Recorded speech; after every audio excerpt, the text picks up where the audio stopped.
மதுரை மாவட்டம் அழகர் கோவிலில் நடைபெற்று வரும் கள்ளழகர் கோவில் தேரோட்ட விழாவில் கோவிந்தா முழக்கம் விண்ணை முட்டும் வகையில் பக்தர்கள் தேரை வடம் பிடித்து இழுத்து வருகின்றனர்.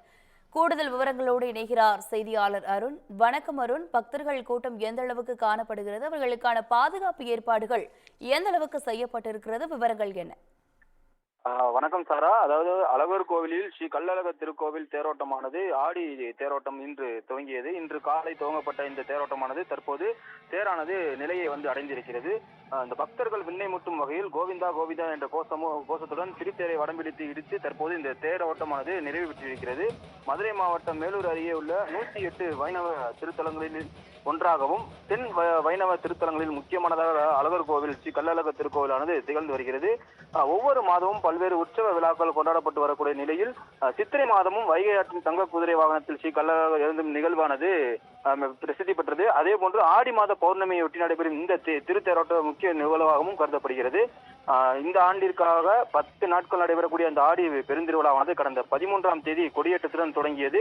ஒவ்வொரு நாளும் சுவாமி ஸ்ரீதேவி மற்றும் பூதேவியாருடன் சமேதரராக பல்வேறு வாகனம் எழுந்தருளி பக்தர்களுக்கு அருள்பாலிக்கும் நிகழ்ச்சியும் தொடர்ந்து நடைபெற்றது.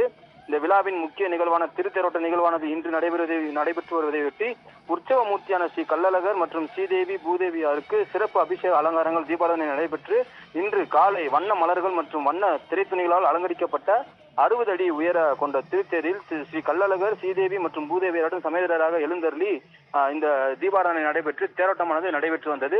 தற்போது இந்த தேரோட்டமானது நிறைவு பெற்று நிலையை வந்தடைந்திருக்கிறது. குறிப்பாக 120 அடி நீளம் கொண்ட திருத்தேர் வடத்தை பொதுமக்கள் பக்தர்கள் வடம்பிடித்து இழுக்க தொடங்கிய நிலையில இந்த திருத்தேரோட்டத்தையொட்டி மதுரை, சிவகங்கை, தேனி, திண்டுக்கல், ராமநாதபுரம், விருதுநகர் உள்ளிட்ட பல்வேறு பகுதியில் இருக்கக்கூடிய பக்தர்கள் ஏராளமான சாமி தரிசனம் செய்வதற்காக வருகை தந்த வண்ணமே இருக்கிறார்கள். மதுரை மாவட்ட காவல் கண்காணிப்பாளர் அரவிந்த் தலைமையில 500க்கும் மேற்பட்ட காவல்துறையினர் பாதுகாப்பு பணியிலும் ஈடுபட்டிருக்கிறார்கள். மேலும் மாவட்ட ஆட்சியர் சங்கீதா அறிவுறுத்தலின் பேரில் திருக்கோவிலுக்கு நிர்வாக செயலாளர் அலுவலர் கலைவாணன் தலைமையில பக்தர்களுக்காக குடிநீர், கழிவறை, மருத்துவ உதவி என பல்வேறு ஏற்பாடுகள் செய்யப்பட்டிருக்கிறது. இந்த ஆடி பெருந்திருவிழாவை ஒட்டி தென் தமிழகத்தைச் சேர்ந்த ஏராளமான கிராம பொதுமக்கள் கலந்து கொண்டு வருவதால் இந்த பகுதி முழுவதுமே விழா கோலம் பூண்டிருக்கிறது. தொடர்ச்சியாக பல்வேறு பகுதியில் இருந்து ஏராளமான வாகனங்கள் அணிவகுத்து வருவதால் அந்த சாலை முழுவதுமே போக்குவரத்து நெரிசல் இருக்கிறது. அதையும் போக்குவரத்து காவல்துறை சார்பில் சரி செய்யும் பணியில் ஈடுபட்டிருக்கிறார்கள். இன்று மாலை ஆடி பௌர்ணமியொட்டி இந்த ஆண்டுக்கு ஒருமுறை திறக்கக்கூடிய 18ஆம் படி கருப்பண்ணசாமி நிலைக்கதவானது இன்று மாலை 6 மணிக்கு அந்த நிகழ்வானது நடைபெற இருக்கிறது. இதனால் ஏராளமான கிட்டத்தட்ட ஒரு 50,000க்கும் மேற்பட்ட பக்தர்கள் இந்த அழகர் கோவில் பகுதியை சுற்றி இருப்பதால் இந்த பகுதி முழுவதுமே தற்போது பொதுமக்கள் நடமாட்டமாக காணப்படுகிறது. சாரா, விழா குறித்தான முழு விவரங்கள் வழங்கியமைக்கு நன்றி அருண்.